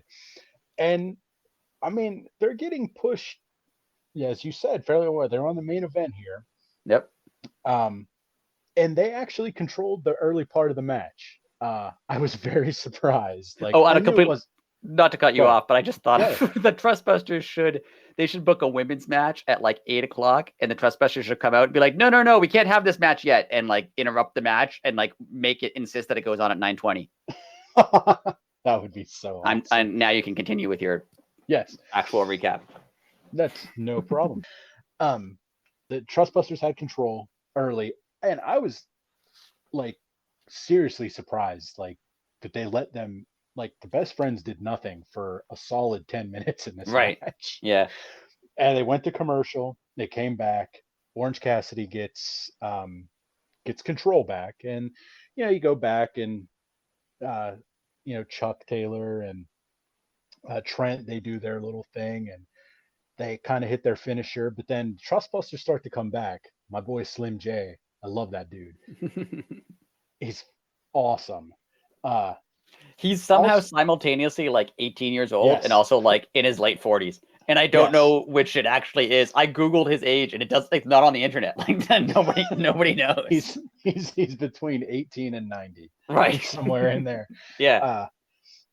To me, he also looks like somebody that smokes a lot of cigarettes, and I have nothing to back that up. He just looks like he smokes a lot of cigarettes, and like he makes no sense. And like when someone smokes a lot, like they smell like smoke even when they're not smoking. Yes, seems like he looks like he would. Yeah, him and Eddie Kingston both, but I know Eddie smokes. Right. Which makes no sense to like how an athlete could smoke, and like Eddie smokes menthols, which is even crazier. But anyways, It looks like the Trustbusters are getting right back in it, and then Danhausen shows up. Yes. And the fact that he moved Sunny Kiss out of the way because he didn't want to curse her. and then he went on Twitter and told her that's the only warning she gets. I thought that was the greatest thing. That's good. she said something like, "Oh, next time you step in the ring," and he said something like, "Well, Danhausen spared you, so you owe him $20 or something." It was something like that, but it was like letting her know, "Hey, Danhausen, he doesn't, he's not too nice all the time, but that was his nice so he could be evil." That's right. He's got to balance out the very nice with the very evil. Very evil, yeah. Can't be evil all the time. Right. But best friends get the win. Best friends advance. So we had on the Dynamite side, we had Kenny Omega and the Bucks, and on the Rampage side, we had best friends advance. So we have Death Triangle and Aussie Open and Will Ospreay left, and Dark Order versus House of Black. So, wow, we got some crazy matches coming up. Yeah, for sure. But that brings us to rant time. Okay. And boy, do I have one. All right, you can go first. Okay. See, this kind of ties into what you were talking about earlier, and I'm loving every second of it. These people that can't take what AEW does, or if Punk's going into business for himself, or this, that, or the other. WWE killed kayfabe. I hate that word, but they killed it because they wanted to be a legitimate company, a legitimate sport. Yes, you have to be a legitimate athlete to be a pro wrestler, but everybody and their mom knows that it's fake. Right. And WWE went to war with that. Now all of a sudden it's kayfabe, quote unquote, I keep doing air quotes when I say that, is coming back.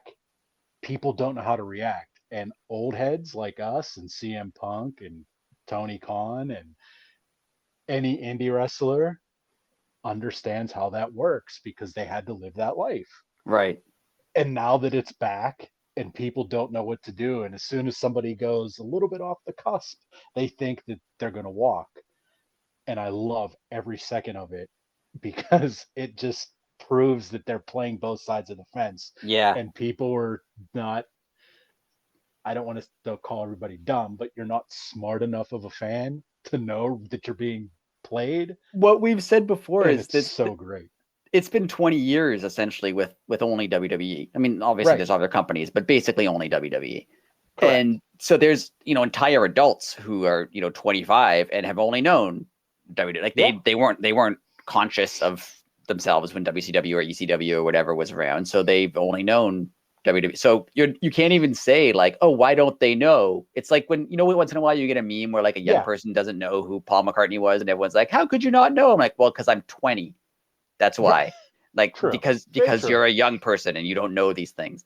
Right. So like they've had their entire lives of wrestling or sports entertainment being one way and one way only, and only one way. Yeah. And so when something happens that's not that, they're like, what? But this isn't the thing. Like if movies, even movie actors started acting like their characters outside of a movie, you'd be like, what is going on? Why is this happening? Because you've never seen that before. And there's actually there's a really good movie. Casey Affleck made it.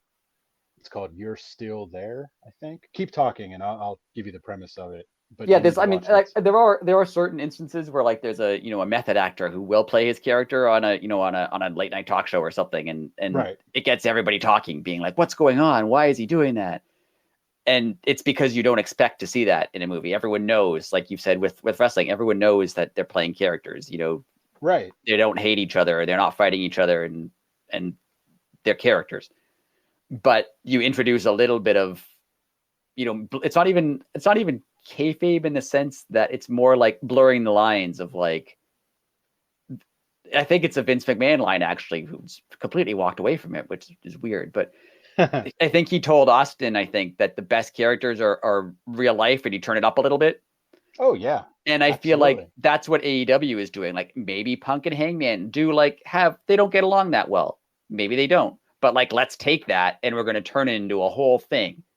And then people won't know what's real and what's wrestling and what's the show and what's not the show. And that's something that WWE hasn't done very much recently. They did, but they haven't done in the last 20 years. So people aren't expecting it. They don't know what to do when it happens. And that's my point. That's what I love about it, because like you said, they like melt down. Yeah. Like, it has to be real.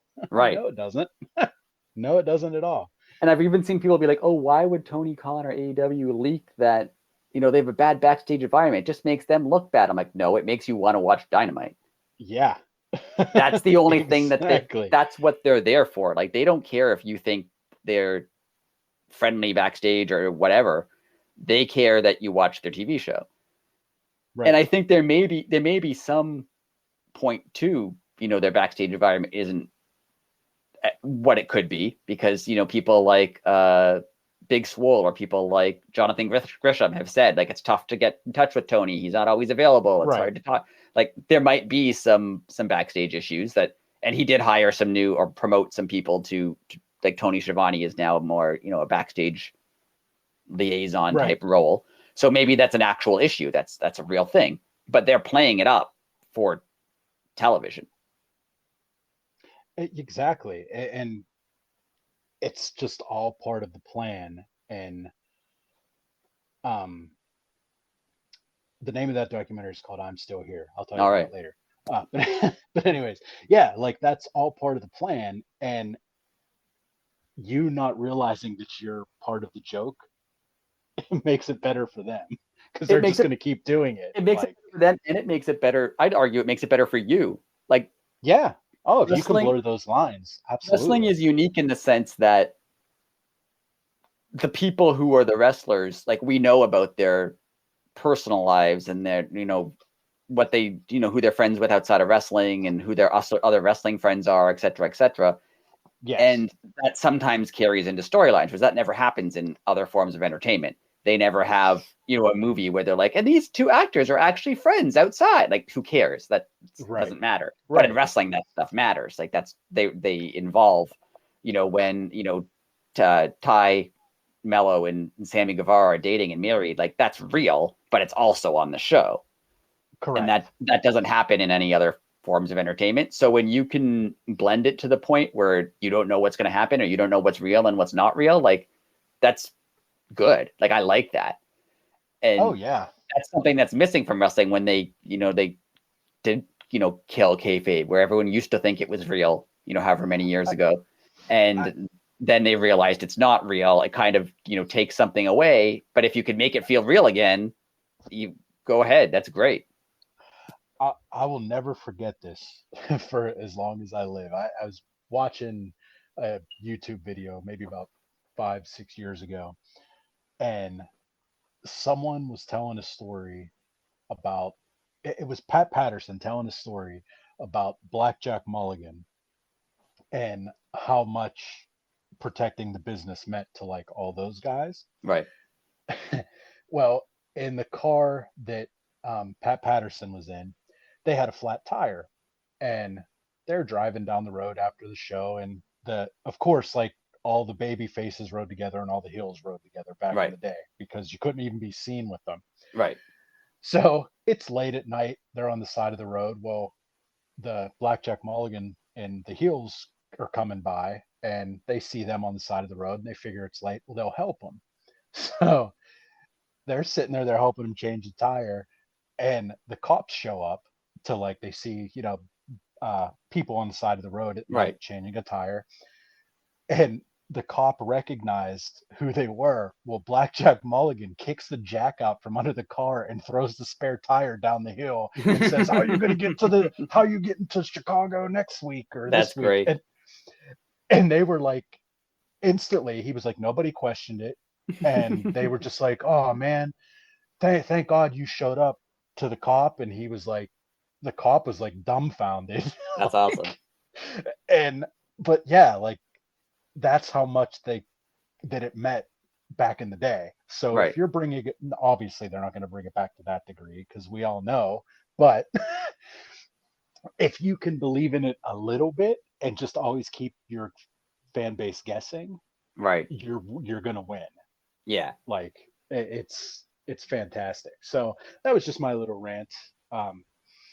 What on that note, do you think this yeah. Punk Moxley match is the biggest Dynamite match? Other than the very, very, very first match that was ever on Dynamite, right? Yes. Just because that had to set a precedent. If you were tuning in that night, you had to be entertained on that first match. Yeah. The only thing I can think of that might rival it is Kenny Omega and Jon Moxley. That was another good one. And that was also that was a title match, and you didn't know who was going to win, and there was a title change. But I think this is bigger. And you could also throw Cody and Brody Lee in the dog collar match. Right. In there. Because the Brody Lee Cody dog collar match, is that when did he beat Cody or did Cody beat him? He beat Cody, didn't he? He beat Cody. Yeah, that's right, because then he became champion and then he got sick. Right.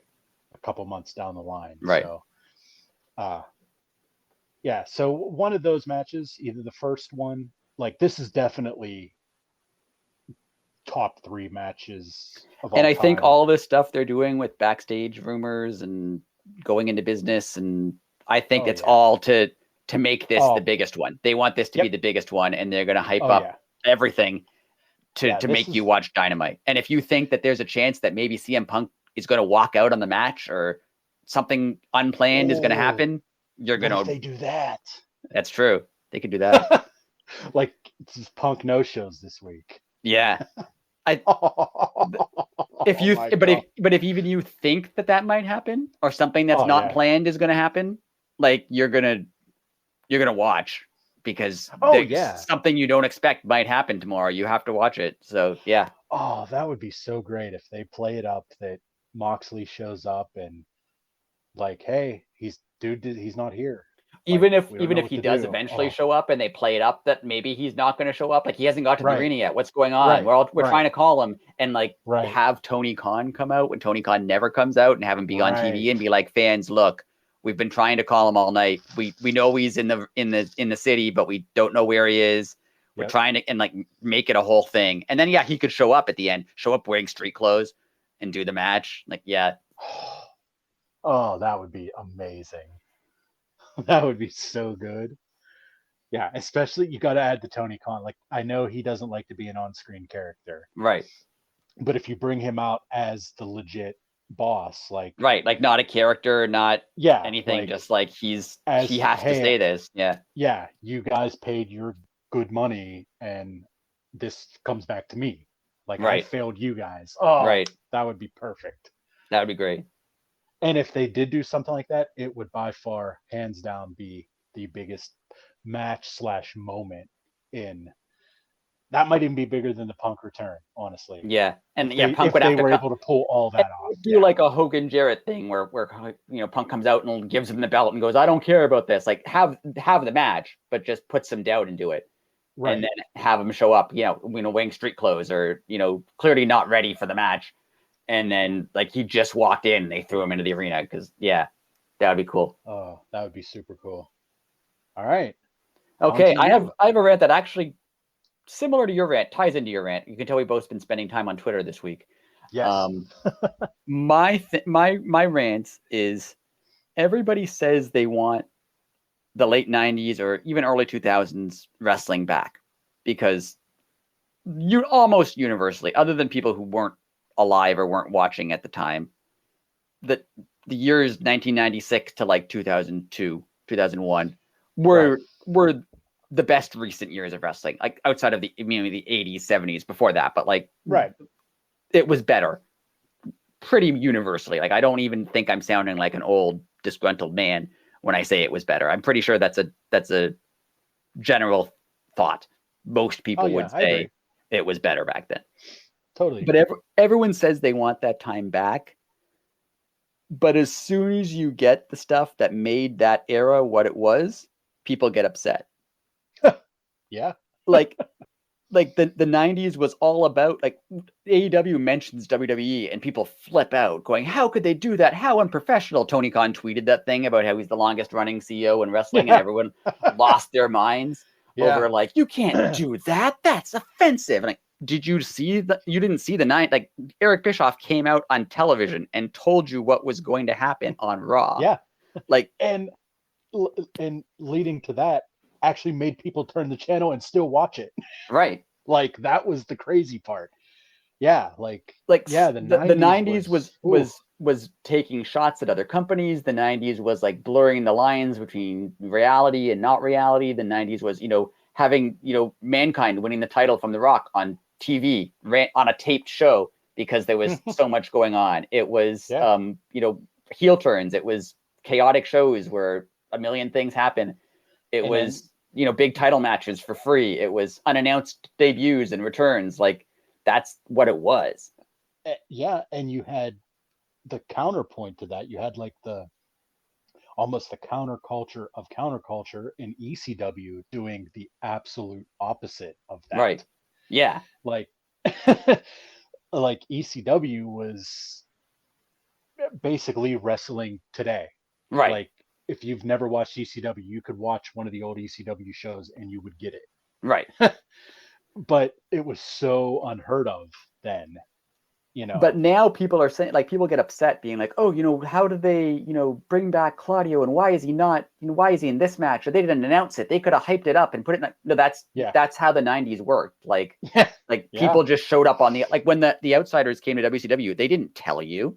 They just showed up. Like, they were just there.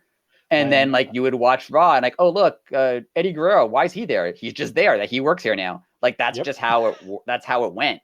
Like, people just moved back and forth. Random stuff happened. Like, it was scripted, obviously, but it wasn't scripted like wrestling is today, where they go, this is segment 2 and this is going to happen. And then that thing happens. And then segment 3, this thing happens. Like, yeah, back in the day, they were running a wrestling show on television. Now they're running a television show that features wrestling. Right. And but like, everyone says they want those days back. Even younger people who didn't live through those days are like, it seems so cool that there were, all this happening. People like Steve Austin, people like The Rock, and they didn't even see them wrestle necessarily, but they think they're cool. But as soon as you get a little bit of it, as soon as you get, AEW taking a shot at WWE, or WWE taking a shot at AEW, or you get, someone being fired and showing up in the other company, or you get, a sudden debut, a sudden turn, you get a unexpected title match happening next week, people flip out being like, you can't do that. That's not what we want. But like, no, that's what you've been asking for. That's what it was. And how could you, like you said, like, how could you not be stoked on that? Like, yeah. And I'm not trying to say that WWE and AEW at the level where Raw and Nitro were, because they're not. They're not on at the same time. They're not, if they were on at the same time, Raw would crush Dynamite. Like, it would. It's not, Dynamite's not, it gets half the ratings that Raw or SmackDown gets. So I'm not trying to say that they're at the same level as Raw and Nitro, where Nitro was beating them forever.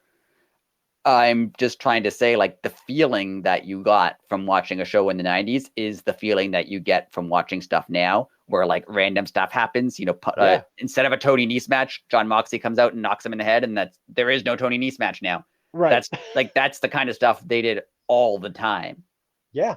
And it's not like it's not the 90s. They're not running, the same storylines they ran in the 90s. A lot of the stuff we've said before, a lot of the stuff they did in the 90s couldn't be on TV, nor should it be on TV. Yes. It was stuff that like clearly would not be suitable to air on a television program. But and to be honest, it was skirting the lines then, too. Right. So I mean, it's even worse.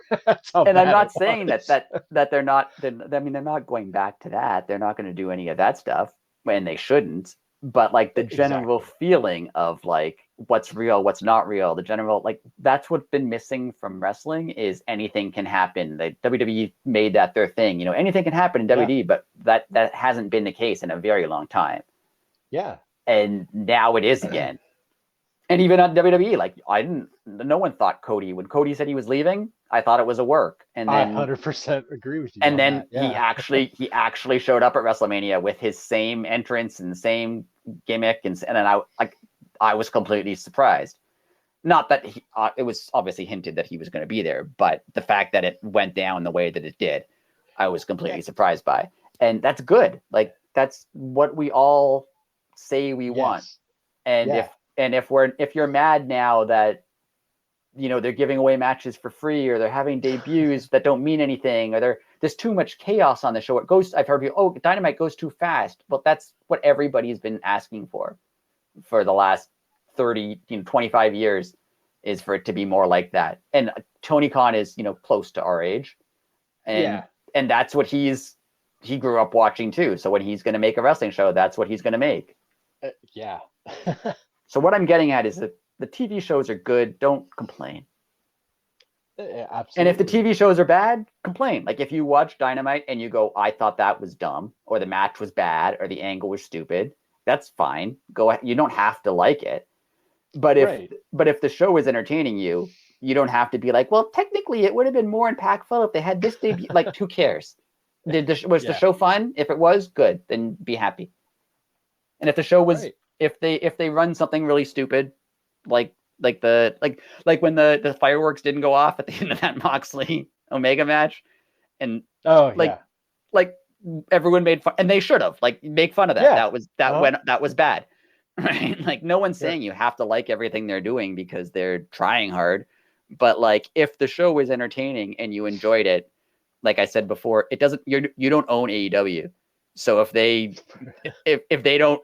you're like, well, they could have actually saved this debut and made more money. I don't care if they make more money. Is the show fun? Yeah. Right. Okay, good. I'm happy. Yeah. I totally agree with you. And I'm happy they're making money. And they're making money is because they're delivering. Right. And like you said, it's what people have been asking for. And well, first off, it was time for something to happen, right? In wrestling, like WWE was just the market was so cornered, and if I was so far out of that I would always be like, first off, it's what is SmackDown 2 hours or 3? Yeah, two. So 5 hours a week. I was like, I would not commit that much time to wrestling. And I don't know, wrestling that I wasn't interested in. We'll put it. And I don't even necessarily blame WWE for that, because they were the only company around. What were they in danger of competing with? No one. Oh yeah, I mean, as much money as you can.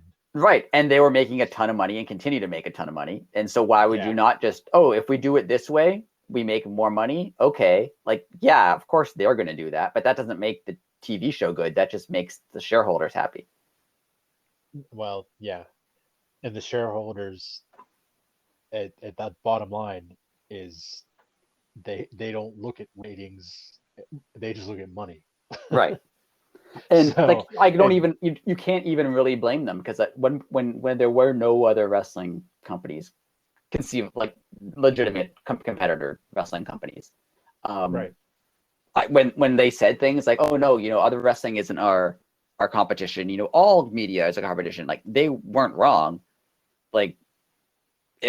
If there's only so many hours in a week and you only have so many hours to watch something, they are kind of competing with a movie or with YouTube or whatever, because they have to, because you can only watch so many things. So it would make sense that they turned it more scripted and they turned it more like a TV show, because that's what they had started competing with.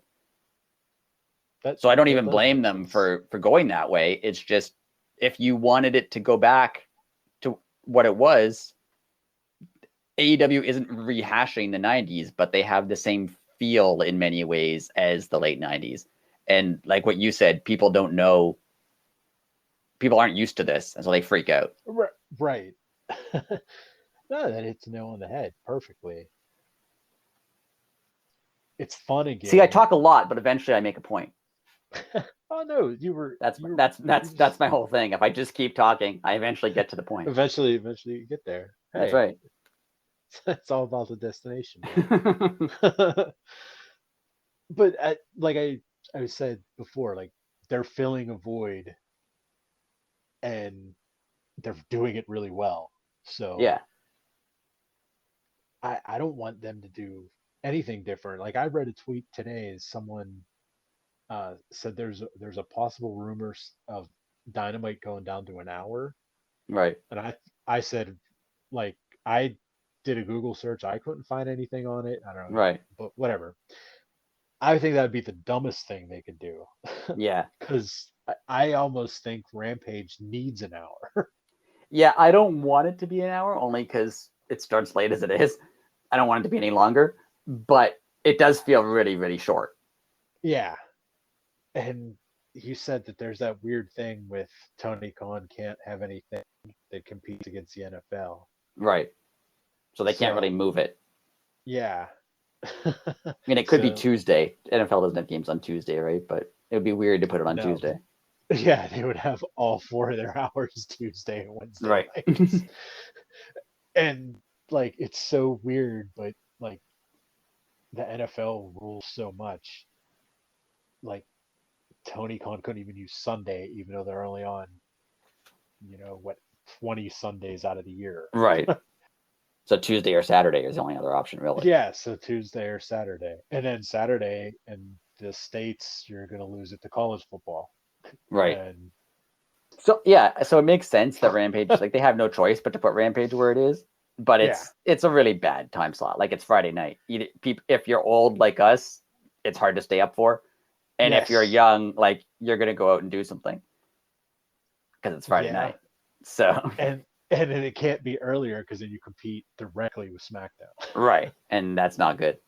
So what if they did 2 hours? If they did 7 to 8 and then 10 to 11? Just put a gap in the middle. Yeah, just put a gap. so you could purpose.